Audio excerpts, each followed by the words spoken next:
ಈ ರೀತಿ ಹಲಸಿನಕಾಯಿ ಸಾಂಬಾರು ಮಾಡಿದ್ರೆ ಯಾರಿಗಿಷ್ಟ ಆಗಲ್ಲ ಹೇಳಿ.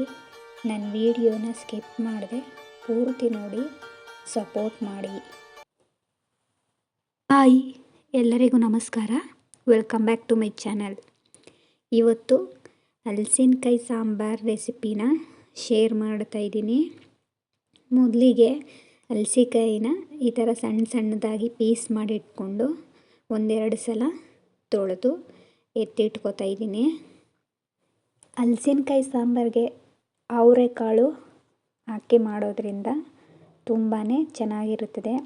ಹಲಸಿನಕಾಯಿ ಮತ್ತು ಅವರೆಕಾಳು ಬೆಸ್ಟ್ ಕಾಂಬಿನೇಷನ್ ಅಂತಲೇ ಹೇಳ್ಬೋದು. ನಾನಿಲ್ಲಿ ಅವರೆಕಾಳನ್ನ ಒಂದು 4 ಅವರ್ ನೆನೆಸಿಟ್ಕೊಂಡಿದ್ದೆ. ಈಗ ಒಂದು ಕುಕ್ಕರ್ಗೆ ಹಾಕಿ ಒಂದು 5ರಿಂದ 6 ವಿಷಿಲು ಕೂಗಿಸ್ಕೊಳ್ತಾ ಇದ್ದೀನಿ. ಈ ಅವರೆಕಾಳು ಬೇಗನೆ ಬೇಯೋದಿಲ್ಲ, ಹಾಗಾಗಿ ಅವರೆಕಾಳು ಜೊತೆಗೆ ಹೆಸರು ಕಾಳು, ಕಡಲೆಕಾಳು, ಬಟಾಣಿ ಕಾಳು ಈ ಥರ ಕಾಳುಗಳನ್ನೆಲ್ಲ ಸೇರಿಸ್ಬೋದು. ಆದರೆ ನಾನಿಲ್ಲಿ ಅವರೆಕಾಳು ಮತ್ತು ಸ್ವಲ್ಪ ತರಗುಣಿ ಕಾಳನ್ನ ಮಾತ್ರ ಸೇರಿಸ್ತಾ ಇದ್ದೀನಿ ಅಷ್ಟೇ. ಈಗ ಇವೆರಡನ್ನೂ ಸ್ವಲ್ಪ ಉಪ್ಪು ಹಾಕಿ 5ರಿಂದ 6 ವಿಷಿಲ್ ಕೂಗಿಸ್ಕೊಳ್ತೀನಿ. ನಾನಿಲ್ಲಿ ತರಗುಣಿ ಕಾಳನ್ನ ನೆನೆ ಹಾಕಿರಲಿಲ್ಲ, ಡೈರೆಕ್ಟಾಗಿ ತೊಳೆದು ಹಾಗೆ ಹಾಕಿದ್ದೀನಿ. ಅದು ಕೂಗುವಷ್ಟರಲ್ಲಿ ಮಸಾಲೆಗೆ ರೆಡಿ ಮಾಡ್ಕೊಳ್ಳೋಣ. ಮೊದಲಿಗೆ ಒಂದು ಬಾಣಲೆಗೆ ಬೆಳ್ಳುಳ್ಳಿ, ಈರುಳ್ಳಿ, ಲವಂಗ, ಚಕ್ಕೆ, ಮೆಣಸಿನ್ಕಾಯಿ, ಹಾಗೆಯೇ ಒಂದು 3 ಬ್ಯಾಡಗಿ ಮೆಣಸಿನ್ಕಾಯಿ, ಶುಂಠಿ, ಒಂದು ಟೊಮೆಟೊನ ಕಟ್ ಮಾಡಿ ಹಾಕ್ಕೊಳ್ತಾ ಇದ್ದೀನಿ, ಸ್ವಲ್ಪ ಕಡಲೆ ಮತ್ತು ಕೊತ್ತಂಬರಿ ಸೊಪ್ಪು, ಎಣ್ಣೆ ಹಾಕಿ ಚೆನ್ನಾಗಿ ಫ್ರೈ ಮಾಡಿಕೊಂಡು ಕೊನೆಯಲ್ಲಿ ಕಾಯಿ ತುರಿನ ಸೇರಿಸ್ಕೊಳ್ತೀನಿ. ಈ ಮಸಾಲೆನ ರುಬ್ಬಿ ಅದಕ್ಕೆ ಧನಿಯಾ ಪುಡಿ 1-2 ಸ್ಪೂನಷ್ಟು ಧನಿಯಾ ಪುಡಿನ ಸೇರಿಸ್ಕೊಂಡು ಮತ್ತೆ ರುಬ್ಕೊಳ್ತಾ ಇದ್ದೀನಿ.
ಈಗ ಕುಕ್ಕರ್ನ ಓಪನ್ ಮಾಡಿ ಕಾಳು ಬೆಂದಿದೆ ಅಂತ ನೋಡ್ತಾ ಇದ್ದೀನಿ. ಕಾಳು ಬೆಂದಿದೆ, ಇನ್ನು ಸ್ವಲ್ಪ ಬೇಯಬೇಕು. ಹಲಸಿನಕಾಯಿ ಸಹ ಬೇಯಬೇಕಲ್ವ, ಅದ್ರ ಜೊತೆ ಬೇಯ್ಕೊಳ್ಳುತ್ತೆ. ಇಲ್ಲಾಂದರೆ ಹಲಸಿನಕಾಯಿನ ಕುಕ್ಕರ್ನಲ್ಲಿ ಹಾಕಿ ಇನ್ನೂ 1 ವಿಷಿಲು ಕೂಗಿಸ್ಕೊಂಡ್ರೂ ಸಹ ಆಗುತ್ತೆ. ನಾನು ತಪ್ಪಲೆನಲ್ಲೇ ಬೇಯಿಸ್ಕೊಳ್ತೀನಿ.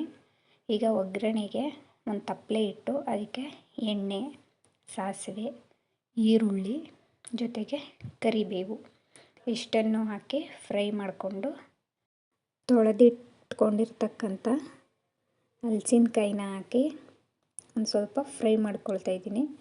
ಈ ಹಲಸಿನಕಾಯಿಗೆ ಒಂದು ಸ್ವಲ್ಪ ಅರಿಶಿನ ಹಾಗೆ ಉಪ್ಪು ಇದೆರಡನ್ನು ಸೇರಿಸಿ ಸ್ವಲ್ಪ ಚೆನ್ನಾಗಿ ಫ್ರೈ ಮಾಡಿಕೊಂಡು ನಂತರ ರುಬ್ಬಿರ್ತಕ್ಕಂಥ ಮಸಾಲೆನ ಸೇರಿಸಿ ಜೊತೆಗೆ ಹಲಸಿನಕಾಯಿ ಬೇಯಿಸುವಷ್ಟು ನೀರನ್ನು ಸಹ ಸೇರಿಸಿ ಚೆನ್ನಾಗಿ ಬೇಯಿಸ್ಕೊಳ್ಬೇಕು. ಮಸಾಲೆನ ಸೇರಿಸಿದ ನಂತರ ನಾವು ಬೇಯಿಸ್ಕೊಂಡಿರುವಂಥ ಕಾಳನ್ನು ಸಹ ಇದರೊಳಗಡೆನೆ ಹಾಕಿ ಕಾಳು ಮತ್ತು ಹಲಸಿನಕಾಯಿ ಎರಡನ್ನೂ ಮಸಾಲೆ ಜೊತೆಗೆ ಚೆನ್ನಾಗಿ ಬೇಯಿಸೋಣ. ಕಾಳು ಬೆಂದಷ್ಟು ಸಾಂಬಾರು ತುಂಬಾ ರುಚಿ ಬರುತ್ತೆ.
ಈಗ ಹಲಸಿನಕಾಯಿ ಕಾಳೆಲ್ಲ ಬೆಂದು ಸಾಂಬಾರು ರೆಡಿಯಾಗಿದೆ.